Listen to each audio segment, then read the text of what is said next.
Sugar అంటే ఒక మనిషి శరీరం లోపల రక్తంలో షుగర్ 150 కన్నా ఎక్కువ ఉంటే దాన్ని జబ్బు అంటాం మనం.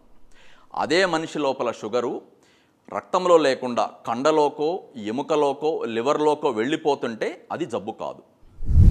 సో షుగరు రాని మనిషికి రక్తంలో మనం ఎప్పుడైతే తిన్న ఆహారం గ్లూకోజ్ రూపంలో వస్తుందో దాన్ని ఇమీడియట్గా కండలో కానీ లివర్లో కానీ ఎముకలో కానీ పంపించే ఒక మెకానిజం ఉంటుంది. ఆ మెకానిజం ఇనిషియేట్ చేసేది ఇన్సులిన్ అనే ఒక కెమికల్ ఇనిషియేట్ చేస్తుంది. అలాంటి ఇన్సులిన్ అనే ఒక మెకానిజం ఇనిషియేట్ చేసే కెమికల్ ఎప్పుడైతే కాస్త తగ్గిందో వాళ్ళ లోపల ఈ రక్తంలో షుగరు ఆ భాగాలకు వెళ్ళిపోదు, వెళ్ళలేక రక్తంలోనే నిలిచిపోతూ ఉంటుంది.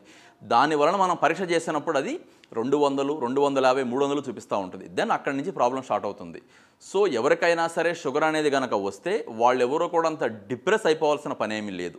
అంటే వాళ్ళలో ఇన్సులిన్ తయారీ ఆగిపోయింది, లేదా తయారీ ఉన్నా సరే అది వెళ్ళి శరీర భాగాల మీద ప్రభావాన్ని చూపించలేకపోతుంది.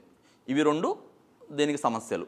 ఒకవేళ ఎవరైనా షుగర్తో బాధపడుతున్న వాళ్ళు ఈ వీడియో చూస్తుంటే వాళ్ళకి అర్థం చేసుకోవాల్సిన పాయింట్ ఏంటంటే షుగర్ని మీరు ఏమన్నా చేయండి, నేనేమి ఒకరికి అగెనిస్ట్ కూడా మాట్లాడలేదు. అది ఇంగ్లీష్ మందులా లేకపోతే తెలుగు మందులా హిందీ మందులా వాట్ ఎవర్ ఏ మోడ్లో అయినా మీరు వెళ్ళిపోండి.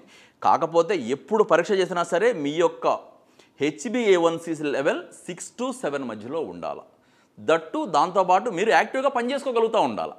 మనము షుగర్కి వైద్యం చేసే పేరుతో నాకు అసలు ఓపికే లేదండి, నేనే పని చేయలేను, నేను ఓన్లీ అట్లా కూర్చొని ఉంటానని అట్లా కూడా కాదు కదా. మీరు యాక్టివ్గా పని చేసుకుంటా మీ యొక్క HbA1c లెవెల్ 6 to 7 మెయింటైన్ చేస్తే తప్పేమీ లేదు. అలాంటి వాళ్ళు నార్మల్ లైఫ్ లీడ్ చేయొచ్చు.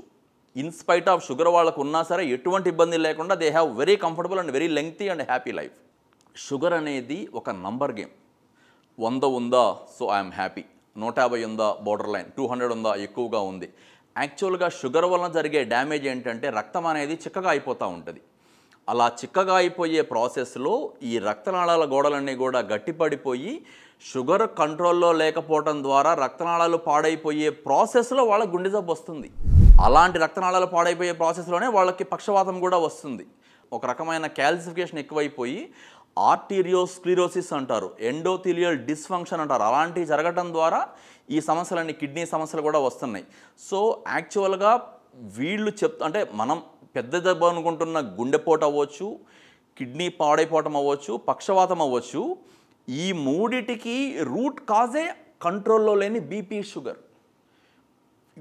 ఎవరైతే ఇప్పుడు గుండె జబ్బులతో సఫర్ అవుతున్న వాళ్ళు కనుక గత 10 సంవత్సరాల నుంచి బీపీ షుగర్ వీటిని అదుపులో కనుక పెట్టుకొని ఉన్నట్లయితే, హైపోథెటికల్ ఉన్నట్లయితే ఈ రోజుకి వాళ్ళకి ఆ గుండెపోటో పక్షవాతమో వచ్చి ఉండేది కాదు.